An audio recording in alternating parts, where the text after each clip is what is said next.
ಪಶ್ಚಿಮ ಬಂಗಾಳ, ಪುದುಚೇರಿ, ಅಸ್ಸಾಂ ವಿಧಾನಸಭೆ ಚುನಾವಣೆಯಲ್ಲಿ ಬಿಜೆಪಿ ಅಭೂತಪೂರ್ವ ಗೆಲುವು ಸಾಧಿಸಿದ ಹಿನ್ನೆಲೆ ಕುಷ್ಟಗಿಯಲ್ಲಿ ಬಿಜೆಪಿಯ ಯುವ ಮೋರ್ಚಾ ಕಾರ್ಯಕರ್ತರು ಮಾರುತಿ ವೃತ್ತದಲ್ಲಿ ಪಟಾಕಿ ಸಿಡಿಸಿ ಪರಸ್ಪರ ಸಿಹಿ ಹಂಚುವ ಮೂಲಕ ಸಂಭ್ರಮ ಆಚರಿಸಿದರು. ಪಕ್ಷದ ಮಂಡಲ ಅಧ್ಯಕ್ಷ ಮಹಾಂತೇಶ್ ಬದಾಮಿ, ಪ್ರಮುಖರಾದ ಸಂಗನಗೌಡ ಜೈನರ್, ರಾಜು ಆಚಾರ್, ಶರಣು ವಡ್ಡಿಗೇರಿ, ಸುಖಮುನಿ ಕುರುವಿನ್, ಬಸವರಾಜ್ ಗುಡದೂರ್, ರಮೇಶ್ ಕೊಳ್ಳಿ, ಸುರೇಶ್ ಸೇಬಿನಕಟ್ಟಿ, ರಾಮಣ್ಣ ತಳವಾರ್, ಚನ್ನಬಸಪ್ಪ ಪರಿಕಿ ಇತರರು ಇದ್ದರು.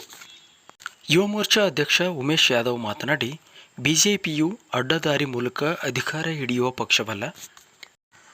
ದೇಶದ ಭದ್ರತೆಗಾಗಿ ಕೈಗೊಂಡ ನಿರ್ಧಾರಗಳು ಹಾಗೂ ಜನಪರ ಕಾರ್ಯಗಳ ಮೂಲಕ ದೇಶದ ಎಲ್ಲ ರಾಜ್ಯಗಳಲ್ಲಿಯೂ ಅಧಿಕಾರದ ಚುಕ್ಕಾಣಿ ಹಿಡಿಯುತ್ತಾ ಸಾಗಿದೆ.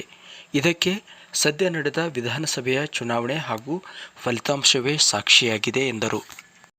ಆತ್ಮೀಯ ಭಾರತೀಯ ಜನತಾ ಪಾರ್ಟಿಯ ಕಾರ್ಯಕರ್ತ ಬಂಧುಗಳು, ಈ ದಿನ ಇಲ್ಲಿ ಮಾರುತಿ ವೃತ್ತದಲ್ಲಿ ಸಂಭ್ರಮಾಚರಣೆ ಮಾಡಲಿಕ್ಕೆ ಕಾರಣ ಏನಂತಂದ್ರೆ, ಸ್ವತಂತ್ರದ ನಂತರ ಮೊದಲ ಬಾರಿಗೆ ಪಶ್ಚಿಮ ಬಂಗಾಳದಲ್ಲಿ ನಾವು ಸತತವಾಗಿ ಮ್ಯಾರಥಾನ್ ಓಟದಂತೆ ನಾವು ಕೇವಲ 100-200 ಮೀಟರ್ ಓಟದ ಸ್ಪರ್ಧಿಗಳಲ್ಲ, ಮ್ಯಾರಥಾನ್ ಓಟದ ಸ್ಪರ್ಧಿಗಳಂತೆ ಭಾರತೀಯ ಜನತಾ ಪಾರ್ಟಿಯ ಕಾರ್ಯಕರ್ತ ಬಂಧುಗಳು ಸತತವಾಗಿ 75 ವರ್ಷಗಳಿಂದ ಪ್ರಯತ್ನ ಪಟ್ಟು ಈ ದಿನ ಕೊನೆಗೂ ಕೂಡ ಅಲ್ಲಿಯ ಜನತೆ ನಮ್ಮ ಭಾರತೀಯ ಜನತಾ ಪಕ್ಷಕ್ಕೆ ಪೂರ್ಣವಾದಂಥ ಆಶೀರ್ವಾದವನ್ನು ಮಾಡುವುದರ ಮುಖಾಂತರವಾಗಿ ಈ ದಿನ ಪಶ್ಚಿಮ ಬಂಗಾಳದಲ್ಲಿ ನಾವು ಅಧಿಕಾರಕ್ಕೆ ಬಂದಿರತಕ್ಕಂಥದ್ದು ಬಹಳ ಹೆಮ್ಮೆಯ ವಿಚಾರ.